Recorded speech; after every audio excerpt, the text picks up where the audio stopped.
coming to get you, Barbara. Stop it! You're ignorant. They're coming for you, Barbara. Stop it! You're acting like a child. They're coming for you. There comes one of them now.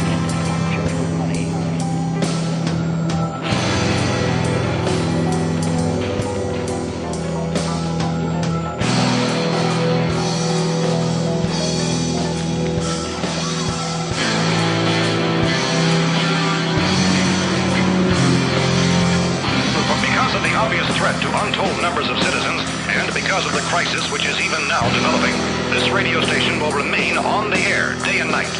This station and hundreds of other radio and TV stations throughout this part of the country are pooling their resources. Albuquerque police body cam showed 4-year-old James Dunklee Cruz at an urgent care in October of 2019. His arm was bandaged up as investigators took pictures of markings on his body, including his genitals. 2 months later, James Dunklee Cruz was found dead, allegedly beaten to death by his mother's roommate. Here is a part of that body cam footage. It is heartbreaking, especially when James asked the officer if he was okay. He is worried about the officer, not even himself. It's really sad. What's your favorite thing about Halloween?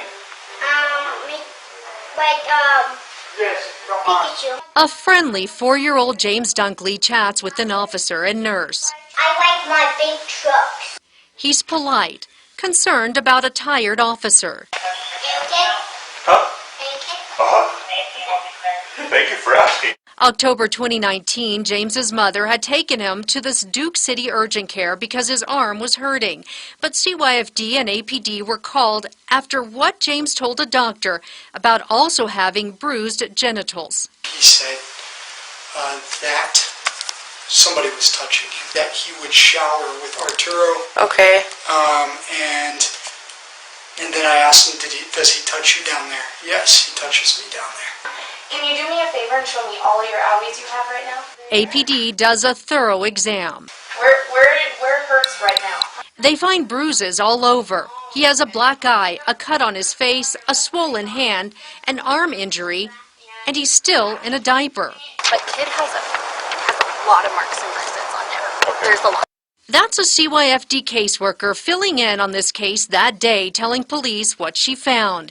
James's mother, Krista Cruz, has excuse after excuse. She would tell police she had no idea her ex-boyfriend Arturo was molesting her son. Cruz and James are now living with their friend Pamela Esparza and Esparza's boyfriend, ZERRICK MARQUEZ, in an apartment near the fairgrounds. The couple routinely babysat the boy. Esparza shows up to the urgent care, and they blame the bruises on Esparza's 2-year-old. My 2-year-old is a very cute little girl. She's very mean. Hello, my name is Holly, and this is The Murder She Shed, the place we discuss the dead. Right from my she shed. No subscribe, do subscribe, I don't care. But either way, make sure you come back again so you can hear rare true crime right from my crime lair. The New Mexico Children, Youth and Family Department knew Krista Cruz well.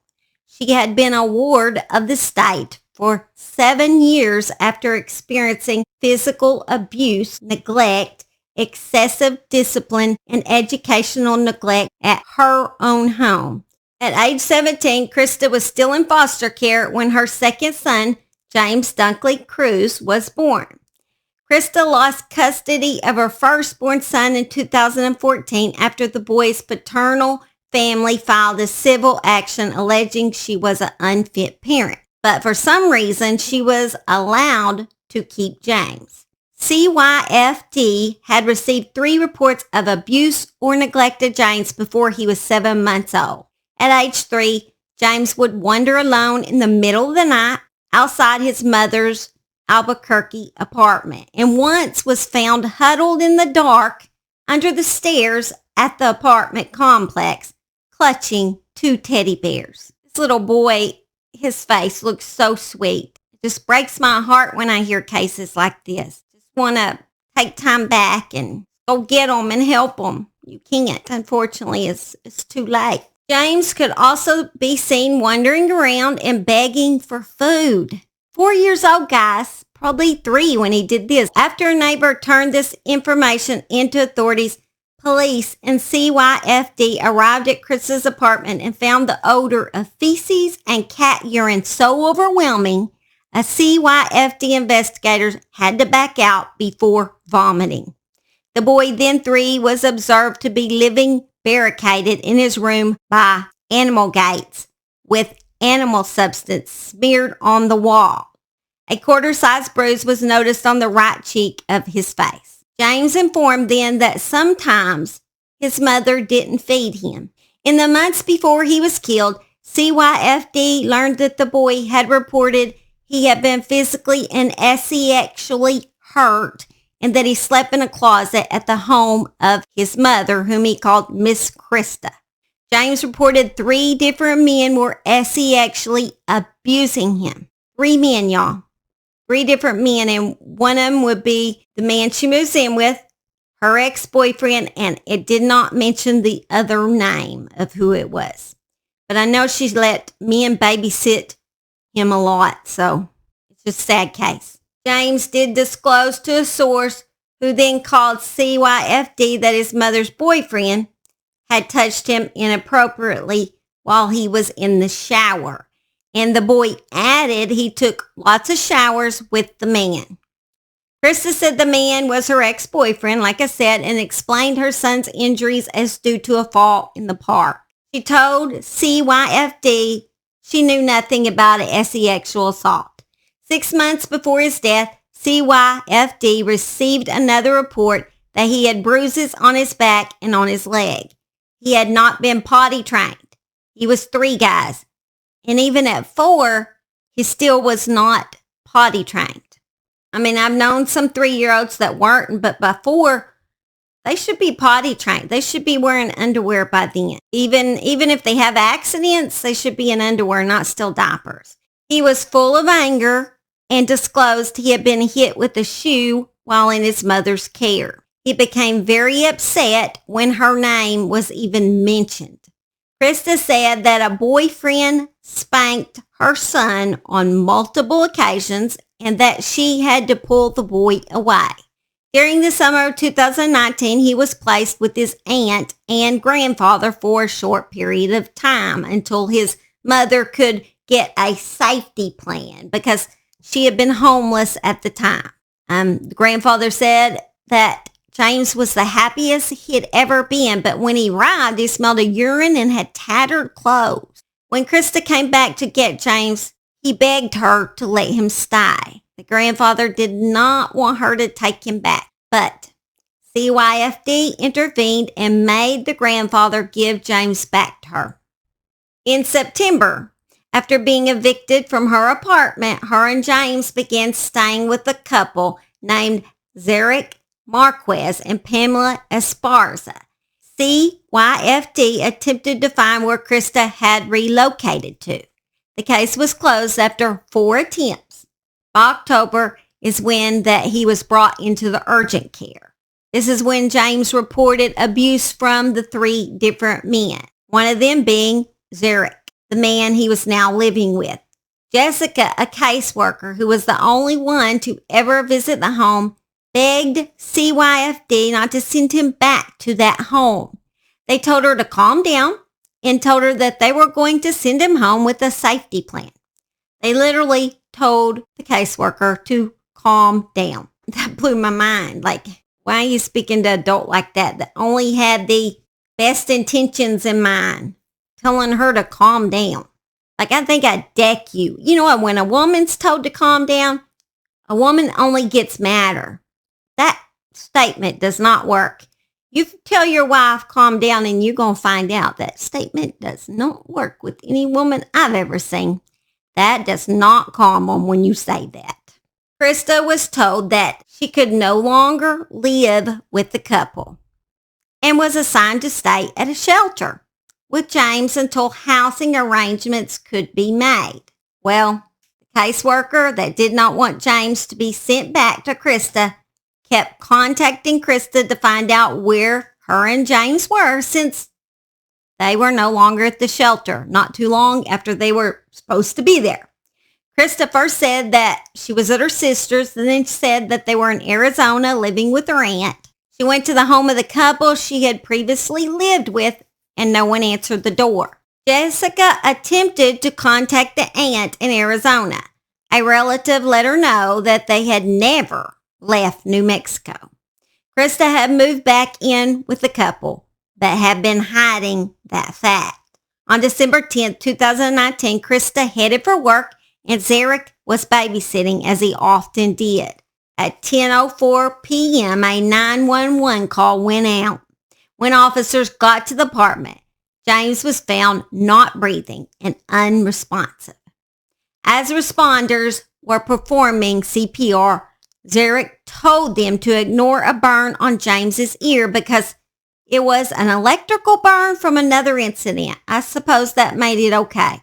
ZERRICK told police he accidentally fell on the boy when he was reaching for underwear in his drawer and landed on him knees first. He said James then started panting, took a couple of steps, collapsed, and hit his head. An autopsy showed a skull fracture, lacerated internal organs, bruising to left front and back hip, bruising left side of rib, right cheek, right thigh, right bicep, shoulders, feet, and bloody lip. There was evidence of a long-term abuse, a healed jaw fracture, and a healing subdural hemorrhage. Investigators found text messages between ZERRICK and Pamela, the other woman that lived in the apartment, in which the couple discussed beating James and lying to his mother about a severe bruise on James's leg. Jessica, the caseworker who had tried to get help for James, had actually quit a few days after James' death because she'd just become so frustrated about how things were ran at CYFD. According to Jessica, her supervisors asked where her notes were regarding the Dunklee Cruz investigation. She told them she hadn't yet formally entered them into the CYFD information system, but had them on her work computer. She alleges she was told to provide the supervisors with copies of the notes and then was directed to make a number of specific deletions and edits prior to entering them into the formal CYFD system. Jessica claims after her computer and phone were turned in, the supervisors did a factory reset on both. James' grandfather is now suing CYFD for its misconduct in handling of James. The lawsuit seeks money, but also asks that new policies and procedures be instituted and wants CYFD investigators to be trained to address repeated failures presented in this case. ZERRICK received life in prison for killing James. Krista and Pamela did not have any charges against them until 2 years after James had died. They are now waiting arraignment. It is a horrible case of sexual, physical, and mental child abuse of a young 4-year-old boy, and his death could have been preventable if the system had have just listened to the caseworker they had hired. James may not have been brutally murdered. I hope the grandfather wins the case and some big changes are made in the system. I just get irritated every time I hear these cases, and it's always the system a lot of time that could have.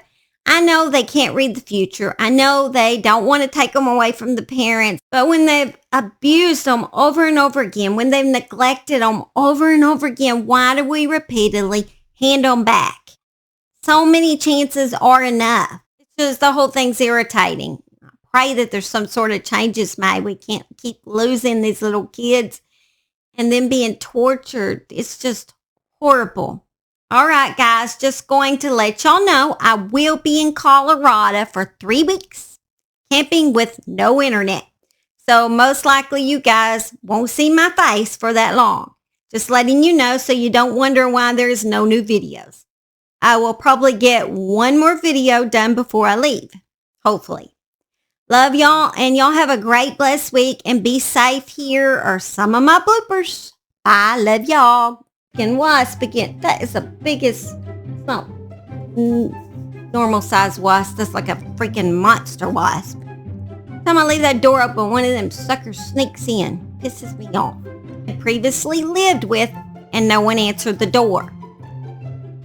It's a freaking this big wasp. Do you hear that on my microphone? Like it's long. I swear to God, it's that long.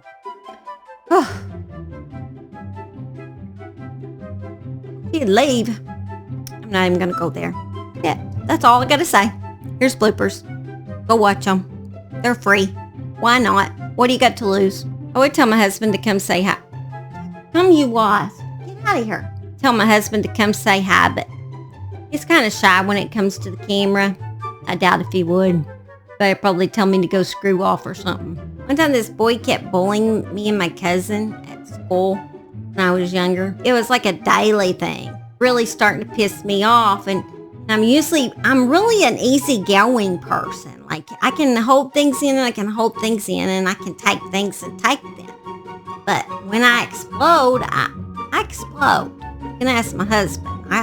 There's only so much my brain can handle, I guess, because I had taken the bullying and my cousin had taken the bullying and we'd taken it probably for months of bullying. And then at one time, and I don't remember what he did, but it caused an explosion inside my head that literally made me like freaking, I mean, he was bigger than me. As a boy, like he was huge and he was taller than me. And yet literally, I don't know if I had an adrenaline rush or what, but I was able to literally push this guy into a locker. I mean, you could hear it echoing down the hall. I pushed him so hard. I was like, I probably knocked the dude out. I didn't. But he sat there stunned for a little bit and just like he couldn't believe I'd done that. He just looked like zoned out and stunned, and I just stood there and stared at him and my mean look like, what you gonna do now? You know, like come back on me, you know? And well, he just walked off. You know what? Me and my cousin were never bullied anymore from him ever again. I'm telling you, sometimes that's all those bullies need is just a little edge. No more bully worry. Don't know why I told the bully story, but maybe one of you, even as an adult, sometimes you can only take so much for bang, that's it. I mean, I'm not saying go and kill somebody. I'm not psycho or psychotic. I'm just saying, you know, defend yourself. Stand your ground. Don't let them move you any further back. Stand your ground. I don't know where all that came from, but somebody out there must have needed it. And Simon will not come in the she-chick, and I don't blame him. It's kind of hot today, so I won't be getting Simon on this tape. I'm so sorry. He's laying on the couch, just probably spread out the whole couch so no other dog can have it. He's probably laying on the floor just because he has no other choice. Or his dad's recliner, which it makes his dad mad. He's got a dog here in my recliner again. But as soon as his dad goes to work, and he knows he's not going to be back for a long time, 24-hour shifts. He's a fireman. He spreads his butt all over Kevin's recliner. I don't want to get Max in trouble. I love y'all.